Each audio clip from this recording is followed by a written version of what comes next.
வணக்கம். இது உங்கள் பிளாக்ஸி. தாவேக அரசால் நியமிக்கப்பட்ட அரசு துறைகளிலேயே சிறப்பாக ஒரு துறை தான் இயங்கிட்டு இருந்துச்சுன்னு சொல்லலாம். அது முக்கியமாக ஆதி திராவிட நலத்துறை, அதாவது சமூக நீதித்துறையாக இப்போ இருக்கிற அந்த துறை தான். அதில் அண்ணன் வன்னியரசு அவர்களுடைய பங்கு அப்படிங்கிறது ஆழச்சிறந்தது. கிட்டத்தட்ட ஒரு மாதத்துக்கு முன்னாடி ஒரு வீடியோ போட்டிருந்தேன். அவருடைய ஒரு மாத பயணம் அப்படின்னு கூட நான் போட்டிருந்தேன். அந்த ஒரு துறை மட்டும்தான் இந்த தாவேக்கால எந்தவித டிபெண்டன்சியுமே இல்லாமல் தானாக இயங்கி கொண்டிருந்தது. அண்ணன் வன்னியரசு அவர்கள் மலைவாழ் மக்களை இந்த ஊட்டி பக்கத்தில் இருக்கிறவங்க எல்லாம் போய் சந்திச்சு அவங்களுடைய கோரிக்கைகள் என்னன்னு கேட்டு அதை செயல்படுத்தினாரு. அப்புறம் பார்த்தீங்க அப்படின்னா நரிக்குறவர் மக்கள் அவங்களுக்கு சாதிய சான்றிதழ்கள் இல்லை அப்படின்னு சொல்லிட்டு அவங்களையுமே சந்திச்சு அவங்களுக்கு அதுக்கு ஏற்பாடு செஞ்சாரு. பட்டா கிடைக்காத மக்களுக்குமே அதற்கான ஏற்பாடுகள் செஞ்சாரு. இந்த மாதிரி அவருடைய செயல்பாடுகள் அப்படிங்கிறது அவ்வளோ சால சிறந்ததாக இருந்தது. 100வது நாட்களுக்காக 100 நாட்கள் தாண்டிய அப்படின்னு சொல்லி ஒரு வீடியோ போடணும்னு நினச்சிட்டு இருந்தேன். ஆனால் கடந்த ஒரு வாரமாக அண்ணன் மீது அண்ணன் துறை மீது வைக்கப்படக்கூடிய குற்றச்சாட்டு அப்படின்னு பார்த்தீங்கன்னா ஒரு விஷயத்துக்கு தொடர்ந்து வந்துக்கிட்டே இருக்கு. அதாவது இந்த அம்பேத்கர் அயலக உயர்கல்வி ஊக்கத்தொகை அந்த திட்டத்தின் கீழ் நிறைய மாணவர்கள் ஆல்ரெடி போயிட்டாங்க அப்படின்னு சொல்லி சொன்னாரு. 364 மாணவர்களுக்கு இந்த தாவேக அரசு அனுப்பியிருக்கு. ஆனால் கடந்த ஆண்டில் நீங்கள் மொத்தமே இவ்வளோ தானே அனுப்பியிருந்தீங்க அப்படின்லாம் பேசியிருந்தப்போ நம்ம இதற்கு முன்னாடியான வீடியோவே அதுதான். நிறைய ப்ரூஃபோடு நம்ம பேசியிருந்தோம்.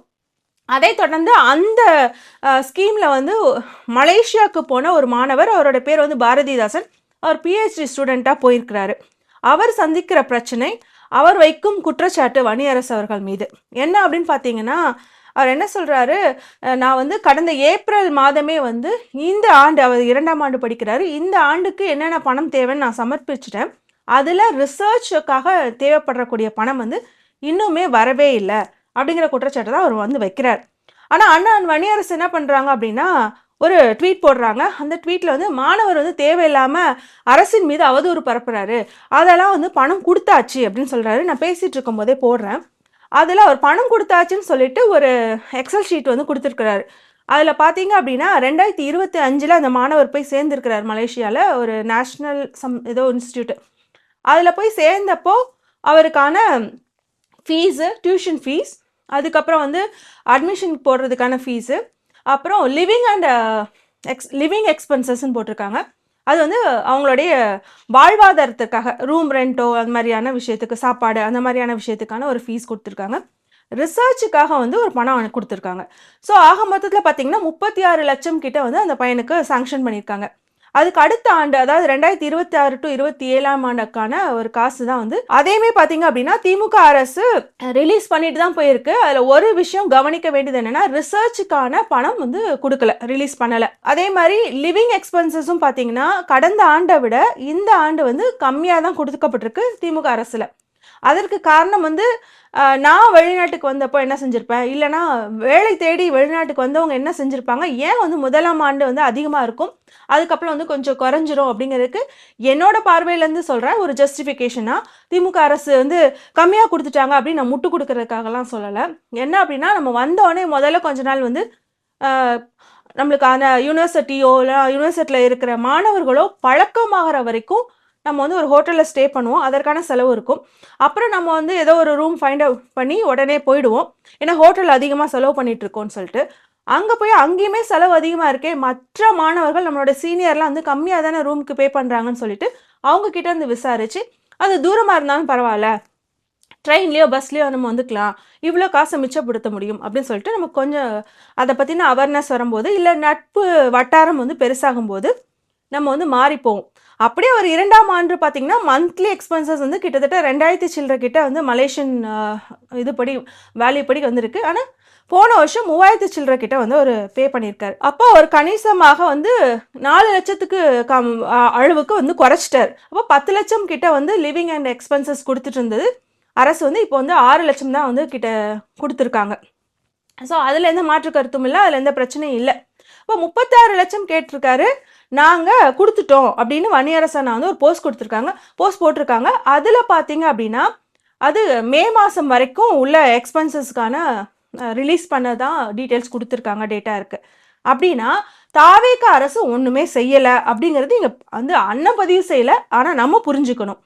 இப்போ அவர் என்ன கேட்குறாரு அப்படின்னா, அதெல்லாம் சரிங்க, எனக்கு நீங்கள் லிவிங் எக்ஸ்பென்சஸ் ரிலீஸ் பண்ணிட்டீங்க, இந்த வருடத்திற்கான டியூஷன் ஃபீஸ் அதாவது காலேஜ் ஃபீஸும் நீங்கள் ரிலீஸ் பண்ணிட்டீங்க, ஆனால் நான் கேட்குறது ரிசர்ச் ஃபீஸு அப்படின்னு சொல்கிறார். அவங்க காலேஜ் ப்ரொஃபஸர் வந்து ரிசர்ச்சுக்கு எவ்வளோ செலவாகும் அப்படின்னு கொடுத்த அந்த டீட்டெயில்ஸ் எல்லாமே அவர் சப்மிட் பண்ணியிருக்கிறார் ஏப்ரல் 21 அப்புறம் ஏப்ரல் 27 ஒரு இது ஃபாலோ அப்பும் பண்ணியிருக்கிறார். சார் ஏப்ரலில் ஃபைல் பண்ணவர் இப்போ எதுக்கு அதை பிரச்சனையாக கொண்டு வராரு அப்படிங்கிற கேள்வி கூட நிறைய பேருக்கு ஆன்சர் கிடைக்காம இருக்கலாம். என்ன அப்படின்னா அதுக்கப்புறம் வந்து எலெக்ஷன் வந்துருச்சு, கோட் ஆஃப் கண்டக்ட் அது இதுன்னு சொல்லிட்டு திமுக அரசிடம் இருந்து தேர்தல் ஆணையத்துக்கிட்ட வந்து போயிருக்கும். அப்போ இது யார் கைக்கு போயிருக்கும் அப்படின்னா அரசாங்கத்திடம் இருந்து அதிகாரிகள் கைக்கு போயிருக்கும். இப்போ அவங்களோட பேரண்ட்ஸுமே போயிட்டு அதிகாரிகளை சந்திக்கிறாங்க, அதுக்கப்புறம் வந்து அந்த துறை அமைச்சரையும் சந்திக்கிறாங்க. அந்த துறை அமைச்சர் வந்து என்ன டைரக்ட் பண்றாருன்னா நீங்க வந்து அதிகாரிகளை சந்திங்க அப்படின்னு சொல்லிட்டாங்க. இப்போ இவ்வளோ நாட்கள் ஆயிடுச்சு, இவங்க வந்து அதிகாரிகள்கிட்டே டீல் பண்ணிட்டு இருக்காங்க. அதுக்கப்புறம் புது அரசாங்கம் வருது, புது அரசாங்கமும் இதை கையில எடுக்கவே இல்லை. அவங்க வந்து அதிகாரிகள் கிட்ட தான் சந்திக்க சொல்லிட்டே இருந்திருக்காங்க. இப்போ அதிகாரிகளுடைய மெத்தனமா இல்லை என்னன்னு தெரியல, இந்த மாணவருக்கு அந்த ரிசர்ச் காசு தான் போய் சேரல. இப்போ இதை பத்தி எந்த குறிப்புமே வந்து வன்னியரசு அண்ணாவுடைய ட்வீட்ல இல்லை. அவர் என்னன்னா நாங்கள் ரிலீஸ் பண்ணிட்டோம், லிவிங் அண்ட் எக்ஸ்பென்சஸ் வந்து பாத்தீங்க அப்படின்னா 12 லட்சத்துக்கிட்ட இந்த ஆண்டுக்கு நாங்கள் ரிலீஸ் பண்ணியிருக்கோங்கிறாரு, அதுவுமே திமுக. இப்போ ரிசர்ச்சுக்கான காசு தான் நான் வேணும்னு கேட்குறேன்னு அந்த மாணவர் திரும்பியும் ஒரு வீடியோ போட, இந்த மாணவருக்கு இவ்வளோ ரூபாய் இது வரைக்கும் நான் கொடுத்துட்டேன் அப்படின்னு சொல்லிட்டு எங்கள் துறையிலேருந்து கொடுக்கப்பட்டு உள்ளது அப்படின்னு அண்ணன் சொன்னாலும், திரும்ப திரும்ப வந்து அந்த மாணவர் மீது அண்ணன் வன்னியரசு அவர்கள் வைக்கக்கூடிய குற்றச்சாட்டு என்னன்னா ரசீது அதாவது பயனீட்டு விவரங்கள் வந்து அவர் சமர்ப்பிக்காமல் இந்த மாதிரி ஊடகங்கள் மூலமாக இந்த மாணவர் வந்து அவதூற தவறான தகவல்களை வந்து கொடுத்துட்டு இருக்கிறாரு அப்படின்னு சொல்லியிருக்காங்க. ஆனா அந்த மாணவர் வந்து ஒரு மெயில் வந்து ஷேர் பண்ணியிருக்கிறாரு. அதுல என்ன குறிப்பிட்டு சொல்லியிருக்கிறாரு அப்படின்னா, நான் வந்து ஏற்கனவே இதற்கு தேவையான ரசீது, டாக்குமெண்ட்ஸ், ப்ரூஃப் எல்லாமே வந்து அட்டாச் பண்ணி ஒரு மெயில் வந்து நான் அனுப்பிட்டேன். அதாவது ஏப்ரல் 21 அந்த சமயத்துல அனுப்பிட்டேன். ஆனா எனக்கு அந்த துறையிலிருந்து ஏடபிள்யூடி துறை நினைக்கிறேன், அது வந்து அந்த ஆதி திராவிடர் நலத்துறை, அதுல இருந்து கன்ஃபர்மேஷன் எனக்கு வரவே இல்லை அப்படின்னா இவரை அட்டாச் பண்ணதை அவங்க பார்க்கலையா இல்லை இந்த மெயிலே மிஸ் பண்ணிட்டாங்களா என்னன்னு தெரியல. அதுக்கப்புறம் அவர் வந்து அது ஃபாலோ அப்புமே பண்ணியிருக்காங்க. இப்போ ஒன்ஸ் மெயில் ரிசீவ் ஆனோடனே அந்த கன்சர்ன் டிபார்ட்மெண்ட் வந்து நாங்கள் ரிசீவ் பண்ணிட்டோம் உங்கள் மெயிலை, நாங்கள் வந்து ஆய்வு பண்ணிட்டு இருக்கோம் அப்படின்னு சொல்லுவாங்க. ஒருவேளை ஃபர்ஸ்ட் டைம் மிஸ் பண்ணிட்டா கூட செகண்ட் டைம் அவர் ஃபாலோ பண்ணும்போது நாங்கள் உங்கள் மெயிலை மிஸ் பண்ணிட்டோமா என்னன்னு தெரியல, இல்லை நீங்கள் அனுப்பவே இல்லைன்னு கூட சொல்லலாம், அனுப்பவே இல்லைன்னு நினைக்கிறோம், நீங்கள் வந்து ஆனால் இதை ஃபாலோ அப்னு சொல்கிறீங்க, ஏன் நீங்கள் வந்து திரும்பி அந்த டாக்குமெண்ட்ஸ்லாம் அனுப்பலாமே அப்படின்னு சொல்லி கேட்கலாம். ஆனால் இவங்க எந்த கன்ஃபர்மேஷனும் எந்த ரெஸ்பான்ஸுமே பண்ணாமல் இருந்திருக்காங்க அப்படிங்கிறதான் அந்த மாணவர் இவங்க மேலே வைக்கிற குற்றச்சாட்டு. ஆனால் இவர் வந்து அதிகாரிகளை காப்பாத்துறாரா இல்லை அண்ணன் வந்து என்னன்னு புரியல. திரும்பியும் அந்த மாணவர் மீது அண்ணன் வைக்கிற குற்றச்சாட்டு, நீங்க கூடுதல் இன்ஃபர்மேஷன் வந்து நாங்க கேட்டோம், அதற்கு நீங்க இது வரைக்கும் சமர்ப்பிக்கவே இல்லை, நீங்க வந்து நகட்டிட்டு இருக்கீங்க, தட்டி கழிச்சிட்டு இருக்கீங்க அப்படின்னு அந்த மாணவர் மீது தான் வந்து அண்ணன் குற்றச்சாட்டை வைக்கிறார். இது கூட சேர்ந்து அவர் என்ன சொல்றாரு அப்படின்னா, இந்த மாதிரி நீங்க வந்து ஊடகத்துல பேசிட்டு இருந்தீங்க அப்படின்னா ஏற்கனவே நாங்க 362 மாணவர்களுக்காக சாங்ஷன் பண்ண மாணவர்கள் கிட்ட போய் தவறான செய்திகள் பரவிடும், பயப்படுவாங்க அப்படிங்கிற மாதிரி தான் அவர் சொல்ல வர்றாரு. இதுல என்ன முக்கியமான விஷயம் கவனிக்கணும், இதை ஒட்டி இன்னொரு ட்வீட்டுமே போட்டிருந்தாரு, அதுதான் நம்ம ஏற்கனவே பேசினது. அதுல மிகச்சரியாக வந்து குறிப்பிட்டிருக்காரு, 362 மாணவர்களுக்கு நாங்க ஸ்பான்சர்ஷிப் கொடுக்கறதுக்கான லெட்டரை கொடுத்துருக்கோம் அப்படின்னு சொல்றாரு. ஆனா அன்னைக்கு அண்ணன் வந்து அவருடைய ஒரு செய்தி நிறுவனத்திற்கு கொடுத்த பேட்டியில என்ன சொல்லியிருந்தாரு, நான் திரும்பவும் போட சொல்றேன். இன்னைக்கு அம்பேத்கர் பேரிலான இந்த ஓவர்சீஸ் ஸ்காலர்ஷிப் போன முறை 213 பேரை தான் நீங்க நம்ம கடந்த அரசு அனுப்புனது, இந்த முறை நாங்க 362 பேர் அனுப்பியிருக்கோம், இது பூஜ்ஜியமா? அதுல கடந்த திமுக அரசை விட நாங்க அதிகமான மாணவர்களை இந்த ஆண்டு அனுப்பியிருக்கோம், அதுவே பெரிய சாதனை தான் அப்படின்னு அனுப்பியிருக்கோங்கிற வார்த்தையை அவர் பதிவு செஞ்சாரு. நான் வீடியோ போடும்போது நீங்க கேட்டுக்கோங்க. இங்கேயுமே அந்த ட்வீட்ல இப்ப நான் பேசிட்டு இருக்கும் போதே நான் அண்டர்லைன் பண்ணி காமிக்க சொல்றேன். இந்த ட்வீட்ல என்ன சொல்லியிருக்காரு அப்படின்னா, அதாவது 362 மாணவர்களுக்கு நாங்க வந்து ஸ்பான்சர்ஷிப் வந்து அப்ரூவ் பண்ணியிருக்கோம் அப்படின்னு சொல்றாரு. இப்போ இது கவனப்பிசக்கா இல்லை அவதூறாங்கிறதா திரும்ப திரும்ப நான் வைக்கிற கேள்வி. அதை நாங்கள் சாங்ஷன் பண்ணியிருக்கோம். ஆனால் 316 மாணவர்கள் வந்து இந்த யூகே விசா சேஞ்சஸ்னால வந்து ரெகுலேஷன்ஸ் சேஞ்சஸ்னால அவங்களுக்கு விசா தடைப்பட்டு, அதனால நாங்கள் வந்து யூனியன் கவர்மெண்டோடைய ஃபாரின் மினிஸ்டர் இருக்கார்ல, அவர்கிட்ட வந்து இதை பற்றின கடிதத்தை முதலமைச்சர் விஜய் அவர்கள் எழுதியிருக்கிறாரு அப்படின்னு சொல்லியிருக்காங்க. அப்போ போகலை. போனதா ஏன் வந்து நீங்க ஊடகத்துல பதிவு செஞ்சீங்க? அந்த மாதிரியான மீடியாக்கள் வந்து நிறைய மக்களை சென்றடையும். அப்ப நீங்க சொல்ற பொய் வந்து போய் சேர்ந்து அப்போ மாணவர்கள்லாம் இல்ல மக்கள்லாம் குழப்பம் அடைய மாட்டாங்களா? இப்ப இந்த பையன் சொல்ற விஷயத்தினால தான் வந்து மாணவர்கள் குழப்பம் அடைஞ்சிருவாங்களா? அப்படிங்கிற கேள்வியை நான் அண்ணன் வன்னியரசு அவர்களிடமே வைக்கிறேன். பூவோடு சேர்ந்த நாரும் மணக்கும் அப்படின்னு நம்ம படிச்சிருக்கோம். இங்க நாரோட சேர்ந்த இந்த பூவும் அதேதான்.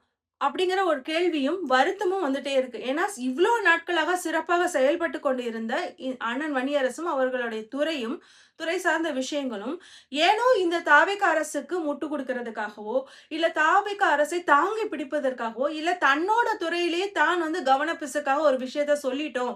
அத வந்து எப்படி சரி பண்ண அப்படிங்கிறதுக்காக திரும்ப திரும்ப வேற வேற விஷயங்கள ஆட் பண்ணி அது சரிதான் கொண்டு போறாரா?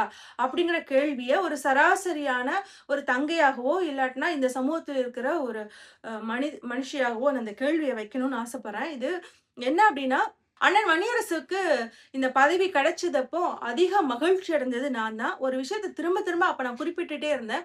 அதாவது இந்த இடத்துக்கு இவர் தான் சரியான நபராக இருப்பார். ஏன்னா தொடர்ந்து ஆணவ படுகொலை எல்லாம் நடந்துட்டு இருக்கும்போது, இவரால தான் வந்து அதற்கான சிறப்பு சட்டத்தை வந்து திருத்தத்தையோ, எப்படியாவது இந்த தாவேகா அரசிடம் வந்து கேட்டு பெற முடியும். கேபினெட்டுக்குள்ள ஒரு பதவி இருக்குது. கேபினெட் மினிஸ்டராக இருக்கிறாங்க அப்படின்னா, அது இன்னுமே வேற மாரியான எஃபெக்டிவான டெசிஷன்ஸ் எடுக்க முடியும். நம்மளும் மக்களுக்கும் அதனால பலன் பெற முடியும் அப்படின்னு பேசினது நான் தான். அதனால இவங்க போய் அவங்களோட எழுதுகோலாக இவங்க மாறி, நீங்க எப்படி ஆட்சி செய்யணும்னு சொல்லி கைட் பண்ணி ஒரு நிலைநிறுத்துவாங்க அப்படின்னு பார்த்தோம்னா, இவங்க அவங்களுக்கு முட்டு குடுக்குற மாரியான பேச்சுகள பேசுறது. அதுவும் இந்த விஷயத்துல பேசும்போது தான் எனக்கு ரொம்ப வருத்தமா இருக்கு. ஏன்னா, இதுல பயன்படக்கூடிய மாணவர்களே ஆதி திராவிட நலத்துறை இந்த துறைக்கு கீழ வர மாணவர்களே மிகவும் ஒடுக்கப்பட்ட, தாழ்த்தப்படப்பட்ட மாணவர்கள் தான். அவங்களுடைய நலனுக்காக தான் அந்த இடத்துல அண்ணன் போய் உட்காரணும்னு ஆசைப்பட்டது, கொண்டாடுனது அப்படிங்கிறப்போ, இன்னைக்கு அந்த மாணவர் மீது குற்றச்சாட்டை திருப்பி விடுறது எந்த விதத்தில் நியாயமா இருக்க முடியும்? சரி, அந்த மாணவர் மீது தப்பா இருக்கும்போது அவர கை நீட்டி குற்றம் சாட்டுறது வேற. ஆனா அவர் ப்ரூஃப் வச்சிருக்கிறாரு. அவர் அவ்ளோ தூரம் வந்து பேசுறாரு. அத வந்து நான் கன்சிடர் பண்றேன்னு சொல்லாம, திரும்ப திரும்ப அந்த மாணவர் மீது பழி சுமத்துவது. இவர் பக்கம் இருந்து இவர் சொல்றது என்னன்னா, ஒரு மனுஷன் வந்து இந்த 362 மாணவர்கள கன்ஃப்யூஸ் பண்ணிறக்கூடாது அப்படிங்கிறதுக்காக அவர் சொல்றாரு அப்படின்னா, நீங்க வந்து திரும்ப திரும்ப பதில் சொல்ல போய் தான் இந்த இஷ்யூவே பெருசாயிட்டு இருக்கு. நீங்க இத இன்டர்னலாவே ஹேண்டில் பண்ணியிருந்திருக்கலாம் அப்படின்னா. கன்ஃப்யூஷன் யாரும் வந்து பண்ணிறக்கூடாது. குழப்பங்கள் மாணவர்களுக்கு இடையே வந்துறக்கூடாது. நீங்க பயந்திருந்தீங்க அப்படின்னா, அவர் வேணா ஊடகத்துல பேசிட்டு இருந்திருக்கலாம். அவர நீங்க நேரடியாக வந்து ரீச் பண்ணி நீங்க வந்து இந்த பிரச்சனைய கொஞ்சம் சுமூகமாவே அப்பனா இன்டர்னலாவே முடிச்சிருந்திருக்கலாமே! அப்படிங்கிற கேள்வியும். 2வதாக அந்த மாணவர் குறிப்பிட்டு சொல்றார். அண்ணன் வன்னியரசு அவர்களுக்கு நெருக்கமானவர்களையுமே நான் வந்து தொடர்பு கொண்டு இந்த விஷயத்த நான் வந்து பகிர்ந்து கொள்ள விரும்பினேன். ஆனா, அதிலயுமே எனக்கு எந்த பாசிட்டிவான ரெஸ்பான்ஸும் கிடைக்கல அப்படின்னு சொல்றாரு. என்ன நடக்குது அப்படின்னு நம்ம திரும்ப ஏதாவது அப்டேட்ஸ் வந்தா பார்க்கலாம்.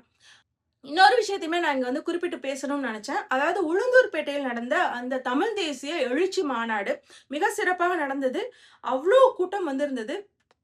என்ன அப்படின்னா, ஒரு விஷயத்துல பார்க்கும்போது, அம்பேத்கர் வந்து திரும்ப திரும்ப சொன்னதுதான். என்ன நீங்க கொண்டாடாதீங்க. ஹீரோ வொர்ஷிப் பண்ணாதீங்க. கடவுளாக என்ன மாத்தாதீங்க. எனக்கு தொண்டர்கள் தான் வேணும் அப்படின்னு சொன்னாரு. அத வந்து திருமானா கொண்டு போய் சேர்த்தாரா? அப்படிங்கிற கேள்வி மறுபடியும் வந்துட்டு போச்சு. ஏன்னா, அவங்க நடந்து கொண்ட விதம். இதே மேடையில் ஆகஸ்ட் 17 போன வருடம் நானும் இருந்தேன். அப்படி இருக்கும்போது நானுமே பார்த்தேன். அண்ணனால மூச்சே விட முடியாது. நம்மளுமே ஸ்டேஜ்ல எங்கிட்டு போகன்னே தெரியாது. அப்படி வந்து கூட்டமாக விழுவாங்க. அண்ணன்கிட்ட ஃபோட்டோ எடுக்கணும், தொடணும், மாலை போடணும் அப்படின்னு சொல்லிட்டு வருவாங்க. அண்ணன் எவ்வளவோ சொல்லி பார்ப்பாரு. அண்ணனை சுற்றி இருக்கிற நபர்களும் வந்து எவ்வளவோ சொல்லி பார்ப்பாங்க. ஆனா அந்த நபர்கள் கேட்க மாட்டாங்க. அதனால இத வந்து அண்ணன் திருமா மீது வைக்கிற குற்றத்தை விட அந்த தொண்டர்கள் மீது தான் நம்ம கேட்கணும். நீங்க தொண்டர்களா நடந்துக்கோங்க. நீங்களும் வந்து விஜய் ரசிகர்களைப் போல ஹீரோ வொர்ஷிப் பண்ணாதீங்க. அண்ணனுடைய கொள்கைகள நீங்க ஏற்று, அந்த கொள்கைகள தான் நீங்கள் உங்களுடைய வாரிசு கிட்ட கொண்டு போணுமே தவிர, இந்த மாரியான ஹீரோ வொர்ஷிப் தேவையே இல்ல. அது வேண்டாம். அம்பேத்கர் சொன்னது தான், அண்ணன் திருமா அவர்களும் சொல்வது தான் நானும் உங்களுக்கு வேண்டுகோளாவே வைக்கிறேன். ஏன்னா, பாவம் அவருக்கே மூச்சு திணறிடுச்சு. ரொம்ப கஷ்டமா இருந்துச்சு. அதுல ஒரு விஷயம் வந்து மாற்று கருத்துக்கள் உள்ளவர்கள்ன்னு சொல்லலாம். இல்லன்னா எப்படி எனக்கு சொல்லன்னே தெரியல. நெறைய பேர் வந்து ஒரு குற்றச்சாட்டா வச்சிருந்தாங்க.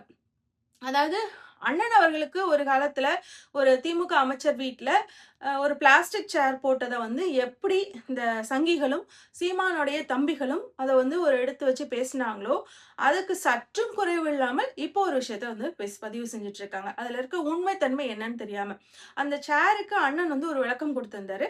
நான் போனேன் அவர் வீட்ல அந்த சோஃபா வந்து 2 சைடும் இப்படி இருந்துச்சு பேரலலா. அதனால முகம் பார்த்து பேச முடியாது அப்படிங்கிறனால, நான் எதுக்க உட்கார்ந்து பேசுவதற்காக வராண்டாவில இருந்த பிளாஸ்டிக் சேர எடுத்துட்டு வந்து போட சொல்லி பேசினேன் அப்படின்னு விளக்கம் குடுத்திருப்பாரு. ஆனா திரும்ப திரும்ப அத ஒரு குற்றச்சாட்டா வச்சுட்டே இருப்பாங்க. அதே மாரி தான் இன்னைக்கு பார்த்தீங்க அப்படின்னா, அண்ணன் திருமா மீது ஒரு குற்றச்சாட்ட வச்சிருந்தாங்க. இது என்ன அப்படின்னா, இது வந்து பாசத்திலயோ, அக்கறையிலலாம் இந்த இந்த குற்றச்சாட்ட வைக்கல. அதாவது அண்ணன் திருமா அவர்கள் வந்து அண்ணன் வன்னியரசோடைய கைய வந்து தட்டி விடுவாரு.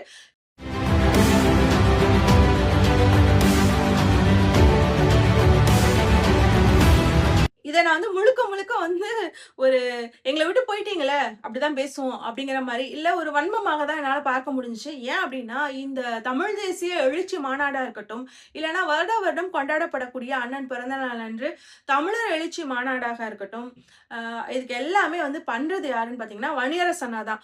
நான் அமைச்சரே ஆனாலும், எனக்கு வேலைகளும் இருந்தாலும், நான் இது என்னோட கடமை. இதுதான் எனக்கு முதல் முக்கியம் அப்படின்னு சொல்லி, இத வந்து நடத்தக்கூடியவர் அவர்தான். இந்த பர்ட்டிகுலர் ஃபங்ஷனையும் ஆர்கனைஸ் பண்ணி நடத்தினது அண்ணன் வன்னியரசு அவர்கள் தான். இப்ப இந்த நிகழ்ச்சி எப்படி நடத்தணும் ஒன்றன் பின் ஒன்றாக அப்படிங்கிறது எல்லாமே வரையறை பண்ணி, டிராஃப்ட் பண்ணி அண்ணன் வன்னியரசு தான் குடுத்திருப்பாரு அப்படிங்கிறப்போ, இந்த இதையுமே நான் தூக்கி பிடிக்கிறேன். அதுக்கப்புறம் நீங்க பிடிச்சுட்டு நடந்து போங்க அப்படிங்கிறதும் அண்ணன் வன்னியரசோடைய அஜெண்டா தான். ஆனா என்னன்னா, தூக்கி பிடிக்கும்போது கொஞ்சம் ஃபோட்டோவுக்கு 3 பேர் சேர்ந்து பிடிக்கலான்னு பிளான் பண்ணியிருந்திருப்பாங்க. ஆனா அதோட வெயிட் வந்து அதிகமா இருக்கும்போது, அண்ணனோட ஹைட்டுக்கும், வன்னியரசன் ஹைட்டுக்கும், இல்ல பக்கத்துல இருக்கவங்களோட ஹைட்டுக்கும் மேட்ச் ஆகும்போது, ஒரு பக்கமே சாயறத, அத ஃபர்ஸ்ட் புடிச்சு பேலன்ஸ் பண்ணியிருக்கிற அண்ணன் திருமாக்கு தான் தெரிஞ்சிருக்கும். அதனால பேலன்ஸ் பண்ணும்போது முடியல அப்படிங்கிறனால, கையெடுன்னு சொல்லியிருந்திருக்கலாம். அ அங்க வந்து கூட்டத்துல அந்த சத்தம் கேட்காதனால கைய தட்டி விட்டுட்டு, வந்து பிடிச்சிருந்திருக்கலாமே தவிர, உங்களுக்கு அவங்க கட்சி மேல அவ்ளோ அக்கறையா? அப்படின்னு கேள்விய நான் இவங்க கிட்ட வச்சுட்டு, எனக்கு ஏன் அப்படி நீங்க பேசுறீங்கன்னு புரியுது. ஆனா நடந்தது இதுதான். நடந்த உண்மை இப்படி இதா தான் இருக்கக்கூடும். வேற இருக்க அங்க வாய்ப்பே இல்ல அப்படின்னு சொல்லிட்டு இந்த வீடியோ நான் முடிச்சுக்கிறேன்.